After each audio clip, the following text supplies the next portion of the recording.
Well, hey, yo, Ram fam. Welcome back to another evening of Overwatch 2. My name is Crab Clown Jimmy. I will be commentating for you today with my good bud Sabbatical. Sabbatical is one of our captains for our Overwatch teams here at CIU Esports, and we are delighted to be casting the game tonight between CIU Overwatch and ETSU Overwatch Blue. It should be a pretty good game.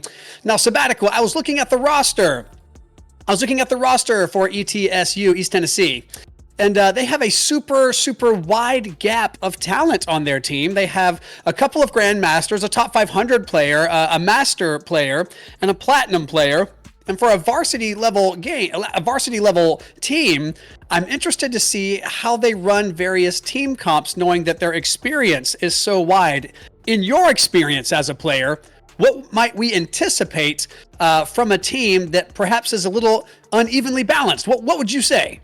I think it'll be a very interesting match in the sense that whenever we have gaps in that kind of skill and tier list of ranks, kind of have to see teams kind of make up for certain things that usually that rank or that role would usually be able to do at that rank that they're used to. And usually teams can struggle with that. But if we see them pull it together, they might still be able to execute properly. But I am unbelievably confident in our boys at CIU because they're the GOAT. I mean, they've proven that time and time again. So I am highly anticipating this battle to be a little one-sided. CIU Rams Overwatch are currently undefeated in the NACE regular season.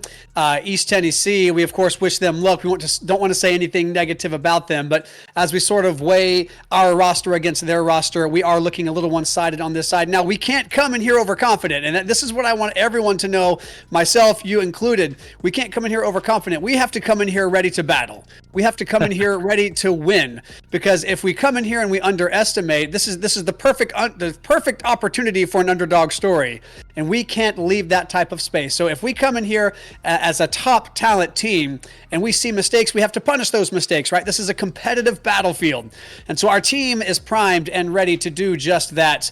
They know to come in and take these NACE games seriously, and we are just incredibly hopeful for their continued excellent performance.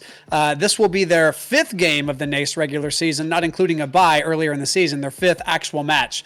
And we are hoping for a super fun battle with our CIU Esports Rams. Now, Sabbatical, captain of Overwatch Team Blue, we are putting our heads together here in the weeks to come to organize a fun online tournament for your team. Tell me about some of the progress Overwatch Blue has been accomplishing here in the last several weeks.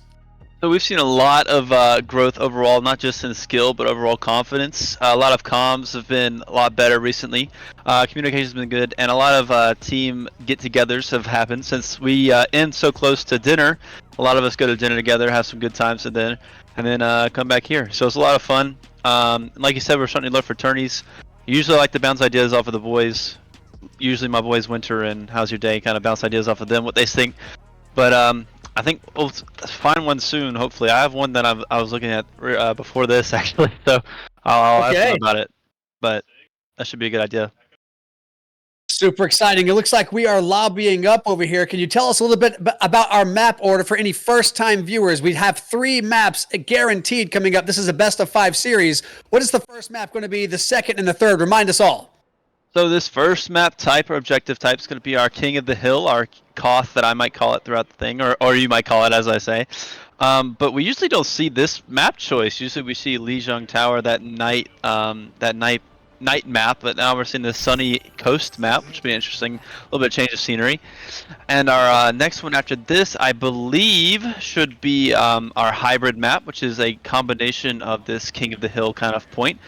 Capture, grab that objective, and then push that so-called payload or little capture point throughout the map and get those checkpoints. You know what I'm saying? Last but not least, if it goes as we've seen before, we'll see Flashpoint, which will be these King of the Hill just kind of moving about as they cap the point. And we're getting started here as we see this the usual CIU dive kind of comp with the Doomfist. We like to see that. I think it's funny because Aiden loves to play some Doomfist, and he's been talking to Harry a little bit about it too, trying to get him some rollouts and stuff. but should be interesting. Well, these initial battles sort of starting with a stalemate. No pick as the clocks are winding down. Now that the objective can be capped, we see that CIU currently offering the contest. Make a quick move to the point, exactly, yeah. I know, I think this comp will be a bit slower than what we're used to watching CIU, as they kind of have to wait for someone to kind of pick off and choose correctly to get some progress on this one. So maybe more passive than we're used to. Yeah, and it looks like East Tennessee will cap the point ahead of CIU, slowly raising that percentage.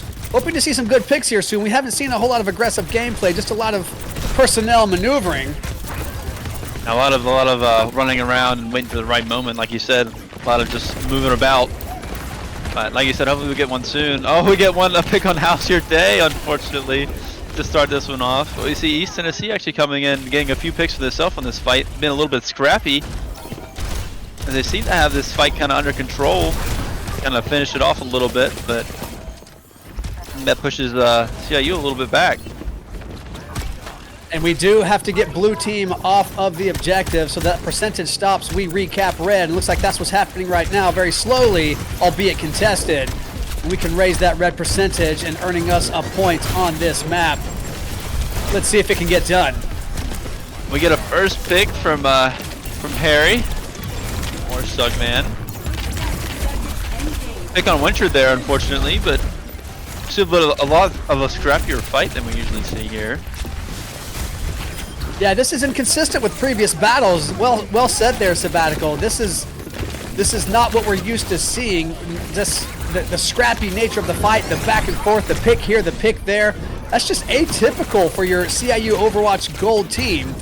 And with the percentage raising already into the 80s, we don't have a contest. In fact, we have a depleting meter as CIU tries to recapture this point, hoping to cap that point, begin progressing their own percentage line here. We just lost Zess again. I think we'll maybe see it now. Oh, just so close for CIU to get a cap there.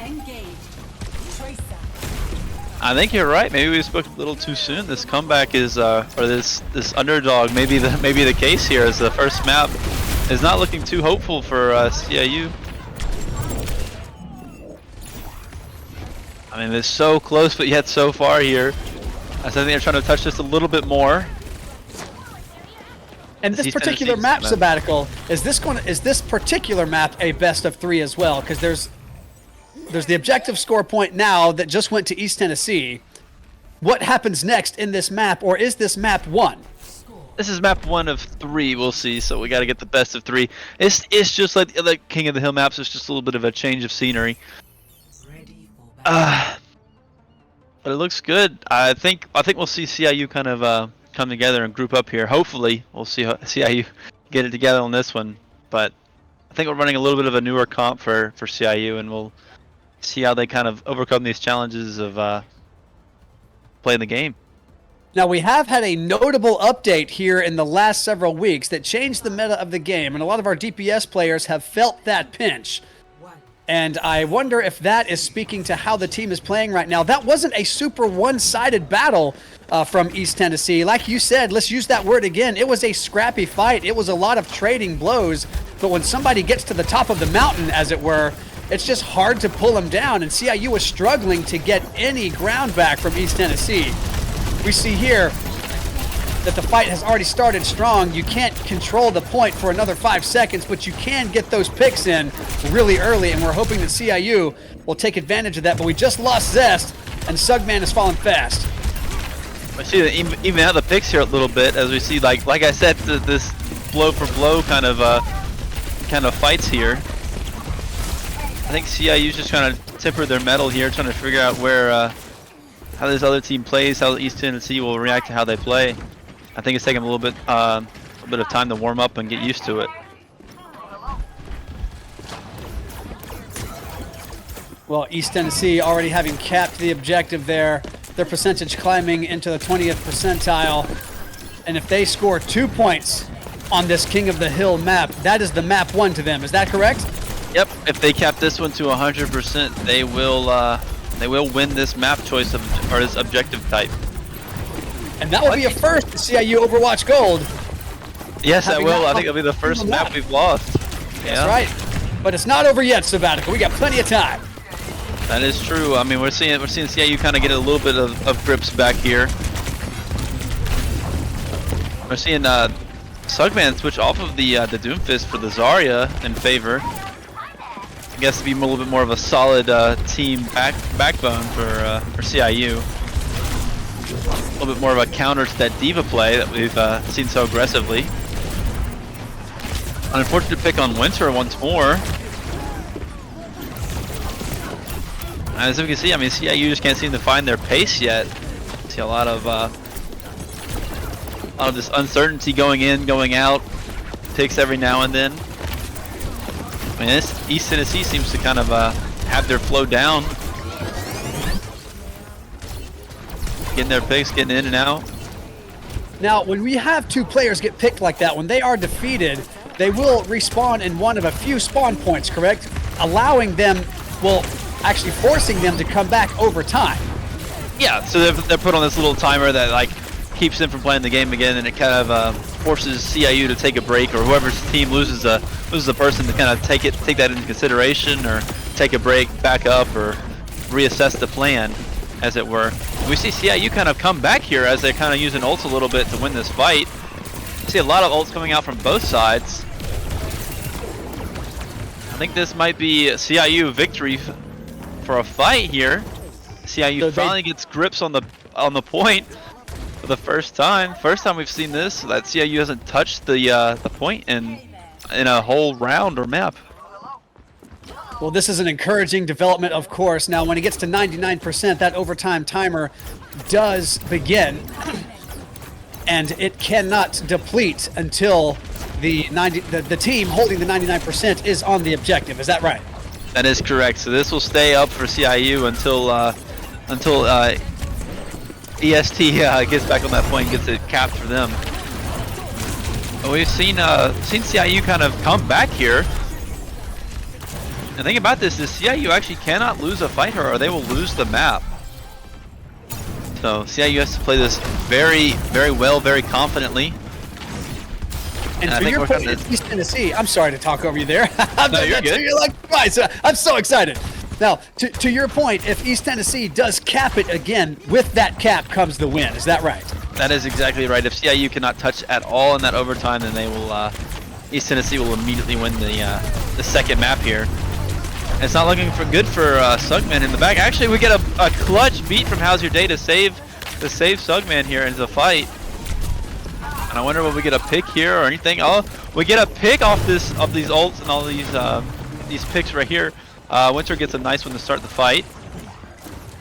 That was just great peel for Sugman, and for people who don't know, that's just them able to get him out of that fight without him dying, which is almost like commendable to say the least. That was a few ults that we used really well. Yeah, and they appear to be holding on to their objective so far, reaching the mid 90th percentile. Once they get to 99%, as we said earlier, that overtime timer will kick on. And if they are uncontested, then they win their point for this match. Let's see it happen. I mean, CIU did a great job of coming back from that, going back there. I mean, wow, just wow. The amount of like team play that just kind of clicked almost in that fight, and almost took the brink of defeat to kind of bring them together and kind of get that energy, that synergy flowing again. So now each team has 1 point in our first King of the Hill map. We will go to what will effectively be the sudden death point, the final match point here. And again, they have to do the exact same thing. They have to capture the point after the timer has expired, and they have to hold it until their meter reaches 100%. And once they get to 99, we do see the overtime timer if the point is contested.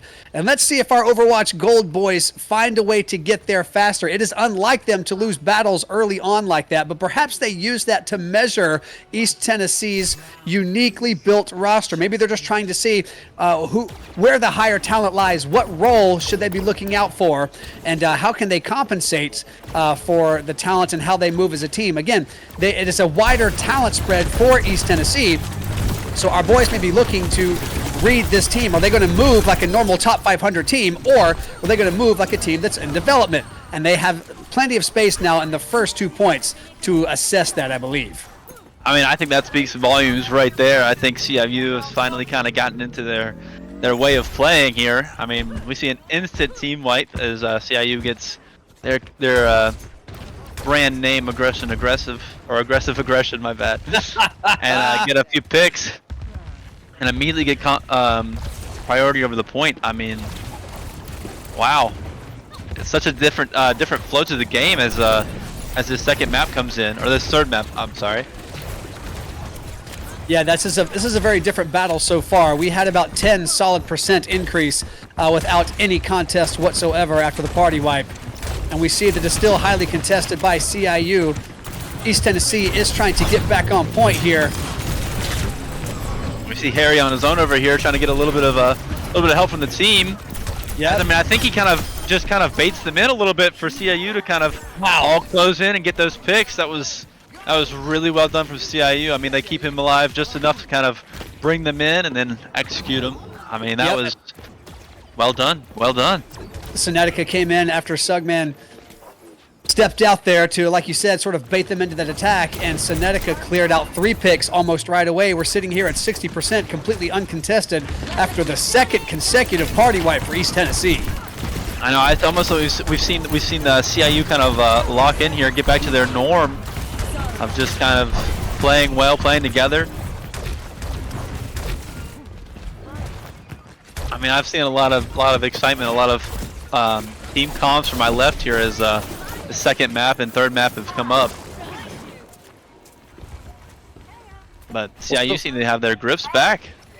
Yeah, so far we haven't had an exchange of the checkpoint here. Closing in on 90%. Blue team trying to find their way back. East Tennessee just trying to get back into the action after the TPK. Senetica with lots of picks this time. Zest, team captain of Overwatch Gold, with the several picks this time as well. We've seen a little bit of scrap here, and I think East Tennessee's, going to grab this point just here for CIU, as CIU kind of just tries to get their positioning correct. Tries to wait for a perfect pick just to get this point back. And there weren't any picks. It's like they backed off of it for a second and sort of handed it over. I think, like I said earlier, they're trying to kind of just bait them in a little bit and then get a pick or off ults or something like that. I think it was kind of the goal here. And that was a big TPK. Here it comes. Yep, and I think that would be it right there as they finally touched that little bit of overtime, but I don't think it will matter much as I don't think the rest of the blue team will be able to get back. Yep, we see CIU close it out. 2-1 victory. I think that's the first round we've seen CIU take an L on here, but they brought it back, locked in, got it done. That's what we like to see. Let's check out the play of the game. Sugman as Zarya. And this is almost a turning point right here of the map.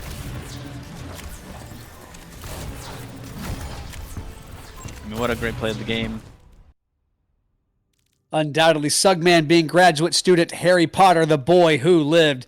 They will take this first map. CIU Overwatch Gold will take it. In the best of 5 series, we are currently 1-0 against East Tennessee. And we're hopeful for some continued excellent gameplay. That was a first. Now, the last time you and I cast this, Sabbatical, we saw them give up a point, and we were kind of shaken at first. We were asking ourselves, what's wrong with our boys? They've never lost a map. What was just happening?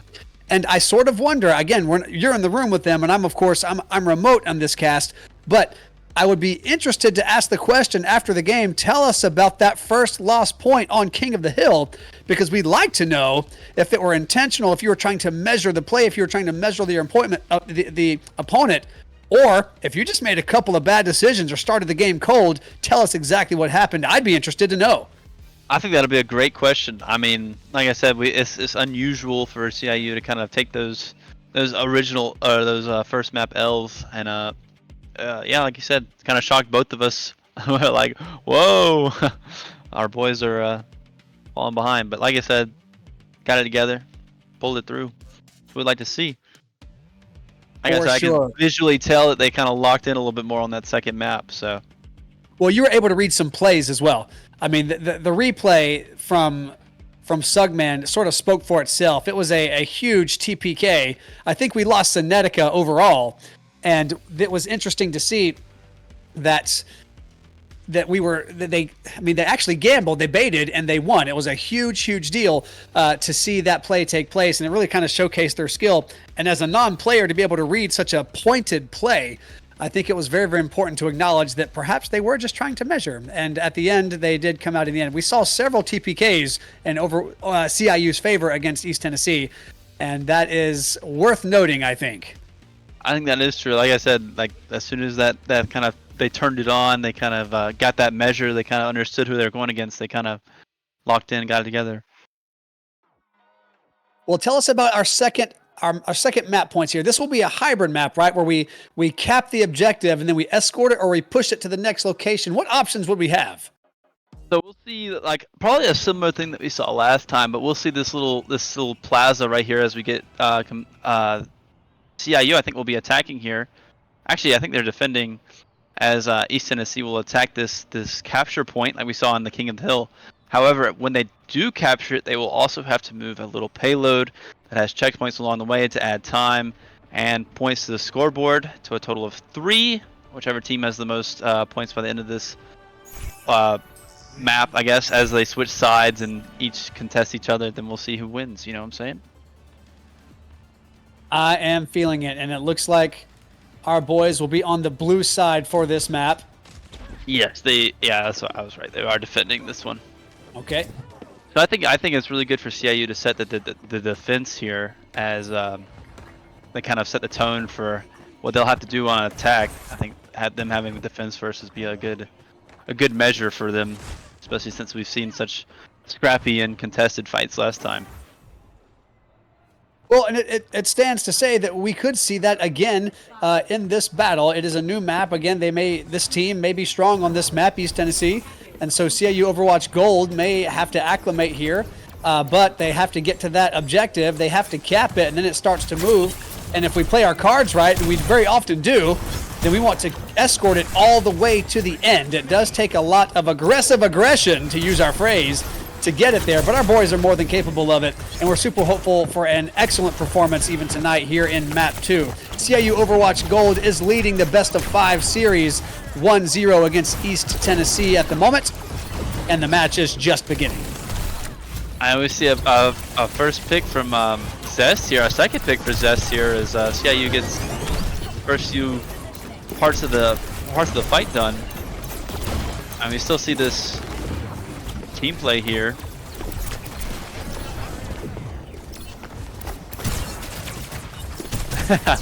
I hear a lot of comms from my left as they're trying to kind of figure this one out as they're playing around each other. We see a lot of passivity, I guess. I can't say the word. Oh my goodness. But a lot of passiveness from CIU here. So I kind of just trying to figure out how to do stuff. As Senetica gets a huge double pulse bomb here. Wow. Kind of set the tone.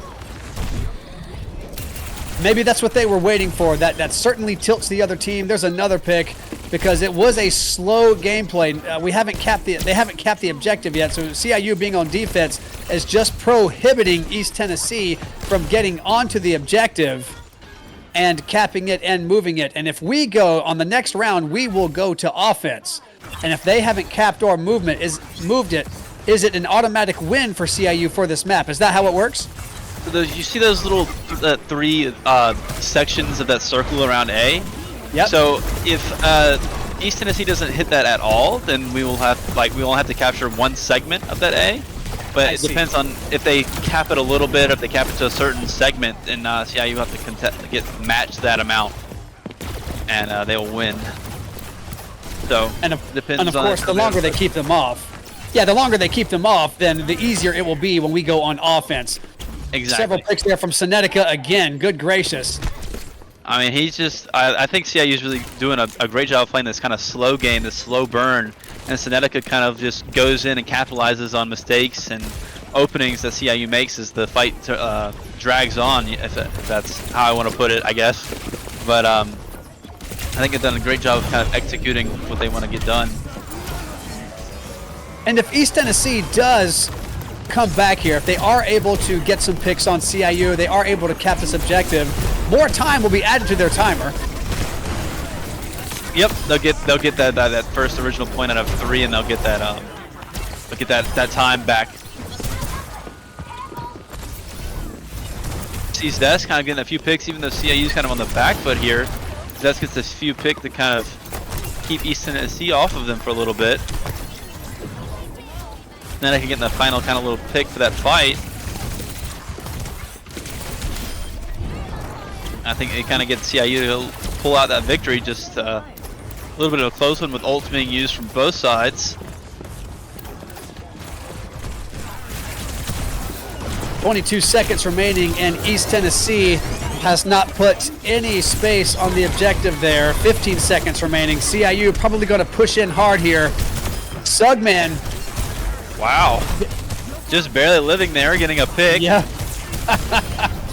I held my breath for a second, but your flex support, main support boys got there and did their job well, as they always do. He's back up. Here's your overtime timer. We'll watch it slide down. And the round is complete. Yeah, we won't even see East Tennessee touch the point really that much. I mean, we'll see CIU kind of secure it out. Like you said, a little bit edge of our seat as we saw Sugman's health drop, but we saw that clutch plays from both of our supports. Shout out Winter and How's Your Day with the huge nano closing out the fight. We'll see CIU go on the attack this time. And even in light of the East Tennessee's inability to cap this objective, CIU will have to fill the first pip of that circle in order to get the point and earn this map completely. Is that right? That is correct, and then that'll be a whole map completed for CIU, and we'll see this that score go from 1-0 to 2-0. CIU can clutch this one out. All right, they have about 35 seconds to get into position. They know what to think. They're probably calming right now where to go, even though Zest is dancing around on the bar. We will find some space here to get to where we need to be. Now, are they able to engage with the team now, or are they locked in the room at the moment? So right now they're locked in the moment, or locked in the room for just kind of getting ready as the defending side gets set up and get ready for their attack. This attacking team kind of has to sit in here and kind of talk, think about comps, all that kind of thing. That's usually what happens in this little room or waiting area, I guess. With 3 seconds remaining, let's see how CIU Overwatch Gold breaks across town here. I mean, we'll see how's your day with the sorry to overtalk you, but we'll see how's your day with the life pondering questions of ideal cat names for everyone to kind of weigh in on. We'll see Sugman just immediately go into the back line of EST. I mean, he's just completely behind them at this point. I mean, we'll see Senetica go in with him, get a pick immediately. Zest also gets his fair pick. We'll see how you kind of take this just immediately as we see this quick rollout from Sugman and this execution by him, Senetica, and Zest to kind of get that fight finished up and get that cap. And there it is. It didn't take long, and we anticipated it happening just like that in light of East Tennessee's presentation on defense. Your CIU Overwatch Gold team will take the second map. Play of the game will go to Team Captain Zest on Echo. Let's watch it happen. And this was a great play. Zest always started out these fights almost immediately with a pick. So, I mean, it's no surprise he got play of the game there. Well, as we transition into what I assume is going to be the Flashpoint map, this is a little bit of a combination. In my brain, I'm going to say hybrid. I know I can't say that in Overwatch because that second match, or that second map, was clearly a hybrid map. There was 2 phases to it. There was the cap, and then there was the push, and then there are cap maps, and there are push maps, and I realized that is a map model that utilizes both of those. And again, as a non-player, I have to try to speak as redundantly as possible just so I can continue to understand all the varieties of maps and team comps it takes to play Overwatch at the level that our CIU Overwatch boys play it. As we transition now into map 3, this is a best of 5 series, as Sabbatical and I have said all along. If we win map 3, of course, the match is over and CIU will remain undefeated, having not lost a single map in the entire NACE regular season for the spring 2024 season. Now, the Flashpoint maps, if I understand them correctly, you do have locked space by which you can get to the King of the Hill, to get to the checkpoint. You can't cap it because there is a lock timer on that is timing out. And once that timer ends, then you can contest that checkpoint. Once you do, you cap it, it disappears and relocates on the same map, and you have to go and fight and find and fight for it again. Am I still accurate? That's a great way of explaining. Yep, and it'll be that classic best of 3 kind of thing we'll see. So whoever caps the first 3 points will see get the W here. So excellent. You're going to make an Overwatch player out of me yet, Sabbatical. I know if I just keep talking shop with smart guys like you, who knows? I might even get good at this. Now, if you're just now joining us, let me reintroduce ourselves. I am Crab Clown Jimmy. I am commentating here with team captain for Overwatch Blue, Sabbatical. It is our joy to be filling in for Rich the Kid, our resident celebrity. He does a great job casting Overwatch. He had to work tonight. We love you, bro. Thank you for all of your hard work, the CIU Overwatch team. Now, we have 25 seconds. Let's get back to the action here. 20 seconds remaining as our teams are getting into place. CIU Overwatch Gold will be blue again on this time. Let's see them get into place and the action will begin. And we'll see a quick clash here. I mean, we'll see the comps kind of switched up. Actually, never mind. We kind of just see the same thing with the Zarya here. We'll actually see a Sombra from EST here, which is a very interesting pick, but I think we'll actually do very well in their favor against our CIU comp. So we'll just have to see how it goes here. Now, I've got a silly question, Sabbatical. As I'm looking at the names at the top of the screen, are they listed in order? Is it tank, DPS, support? Usually from left to right. Yeah. That's how it is usually formatted out in the replays or like the spectation. Yeah, spectating. Sure. CIU kind of like, again, I like this kind of this slow burn kind of gameplay and then this kind of execution from CIU. I think this is kind of how it's been now, thanks to the like you said, the comp changes or the game changes that have been made recently. Kind of have to make you play the game a little bit of a slower way, kind of edge or pick away at the team, and then kind of get those picks and things as the fight goes on. I think CIU's handling it really well, and I think they've finally kind of got their groove of getting picks and getting fight wins. Get another one start here, but I had a conversation with Harry. You'll know him as Sugman in game. He's our tank player. And Sabbatical, he said something to me that I thought was really radical, and I want to say it back to you and kind of get your input on there. He said the recent update to Overwatch 2 is so big that some folks are even beginning to call it Overwatch 3. There's a pick on Zest and a pick on Winter. I mean, it's been a fundamental change, like you said, or I guess Harry said, but it's been very interesting. Like you said, the game's kind of had to change how you play it, how people perceive it. It's been very interesting in this new update. Well, as a fellow tank player, how has it affected your gameplay? I don't think that the tank role was as affected as our DPS roles were, or perhaps some of the characters in the DPS roles. But as a tank player, how have these new updates affected you? So when we're talking about like tank gameplay, it kind of makes it a little bit hard with the new DPS passive that they gained, which allows them to kind of negate a certain amount of healing that you can receive once you get hit by them. And whenever people like look at the tank every now and then, it kind of makes it hard to get that healing, especially when you have such a big health pool. You're like, oh, I can take this fight, or I can do this, I can do that. But as soon as that healing gets negated from a damage or a damage player hitting you, it kind of like hits you with like a cold splash of water. You're like, oh, can't do that anymore. So it kind of makes you settle down and kind of play the game a little bit slower as a tank player. Makes it a little bit more skill based, I guess is how you could say it, instead of like running in and doing what you want. Well said, Sabbatical. That is super clear to me. If everyone has higher health, it changes what that means for the tank. Of course, it changes how hard your support players have to work, and it changes just the level of urgency and risk that your DPS players use when they run out front to try to get all those early picks. Now, right now, I think the first point just went to CIU after a notable TPK on East Tennessee. And CIU Overwatch Gold has that first one. And 30 seconds, this flashpoint, this King of the Hill objective is going to relocate to another spot on the map. Tell me, Sabbatical, to the untrained eye, what do those flashpoints look like? Are they statues? Are they cars? Are they buildings? Are they like a glowing orb sitting on a pedestal like Indiana Jones? Tell me what we're looking for. So usually it's like a little plaza, a little area of like the garden or whatever it may be. It's usually outlined in this like blue or red kind of triangle, or for right now since it's neutral white, it'll be outlined that little thing, and then as they sit in it, it'll change colors whichever team has possession over the point. But it's usually outlined on the point. We'll see it throughout the map. You'll have this giant objective of B, A, C, or whatever alphabetical number, alphabetical letter. My bad, not number.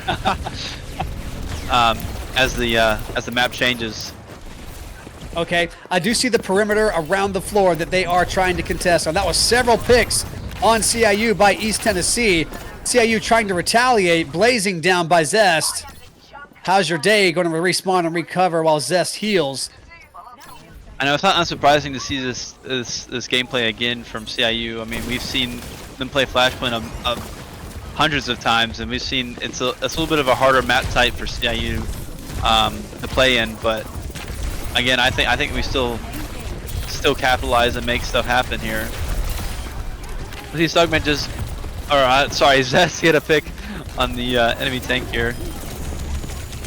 And you see a few ults used from Zest, and a Junker Queen pick from Sugman. Kind of adds that speed and that lethality to the tank role. And CIU is now contesting, and they are earning their percentage back after a long time in residence from East Tennessee. A big aggressive battle there did wipe out most of Red Team, and CIU Gold making their way back to the objective, filling the room, hoping to keep it going. The percentage doesn't go up any faster with more people standing in the circle, does it, Sabbatical? No, it doesn't. Okay. Unfortunately, no matter how much we wish it would. That's right. But I think we'll see another scrappy one here. Winter gets a pick. See a CIU kind of get a little bit of aggressive here. Connecticut getting another pick. We finally get Sugman to get the enemy tank. We see CIU kind of finishing out this fight right here. And based on that fight, I don't think we'll see East Tennessee be able to touch the point here. CIU kind of finishes out that flash point. Oh man, I just heard a collective groan as they realized where the new point was. All the way across the map, no less? All the way across, yeah. Oh, the benefits of being in the room with the guys who just want to get it over with, knowing that they have to hold down that W key for way longer than they want to. To be fair, it is midterms. These guys showed up to this match a little tired, and I just know I've had a lot of meetings with the esports guys, Rocket League, Smash, and Overwatch. I'm talking to everyone. And as head coach of the program, it's my job to kind of get a read and an assessment on where the players are emotionally, and midterms are draining. A lot of these guys are staying up late, trying to stay ahead to keep their grades up so they can continue to play and perform well on the team. And these evening matches like this, and we know, you know this, many of the Overwatch guys play on other teams. So they have games like this, they'll scrim immediately after this game, and then they will they'll log into their other team and they'll play some other matches on the weekend, and that's on top of keeping all of their grades up. And I have to say, I'm already tired just talking about it. I know you guys are tired, so you get my utmost respect. I love you guys. I pray for you guys. Oh no, we just lost Winter there. Looks like we're about to lose Zest. I know we see a lot of ults coming up from East Tennessee here. Wow. I mean, I think they'll get the point here.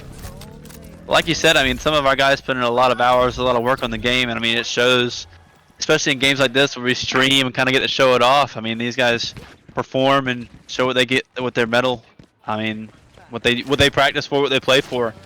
Yeah. I mean, these guys put in the work, and it shows. I mean, when you play this game for 3 to 5 hours a day, 5 to 6 days a week, it's just going to show. I mean, we're not putting in the hours that pro teams put into it because we have school and work and other things like that. But I know these guys are getting their matches in. I know they're getting their 50 wins in. I know they are working on grinding rank, and I know that they're even pouring into other players. And I have loved watching this team work. I'm always proud of their wins. They performed incredibly well in CECC. They did qualify for the Bluegrass Showdown at University of Kentucky, and we're headed there in a few weeks. These guys can't wait are just for that. doing a That'll be great a job. lot of fun. It is going to be a lot of fun. We'll get to watch a lot of great Overwatch that weekend. It'll be a lot of fun. It'll be good times. I think it'll be a good experience for our gold and blue team. And I mean, I think we'll see CIU finish it out right here as they get this last victory and make it 3-0 against East Tennessee. Let's check out this play of the game. Who earned it? Play of the game. Oh, Sugman again with the Zarya.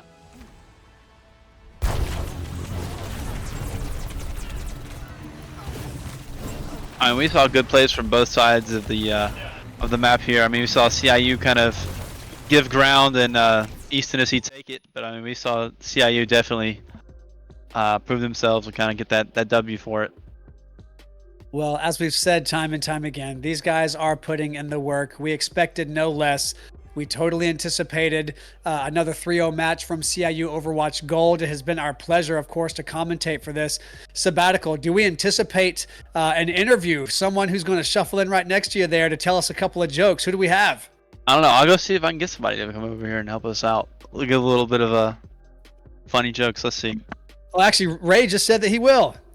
Yep, Oh, I'll we tell him got to come Raymond? on over. Yeah, Awesome. team captain. Tell him to come sit beside you. All right. Let me get his chair ready.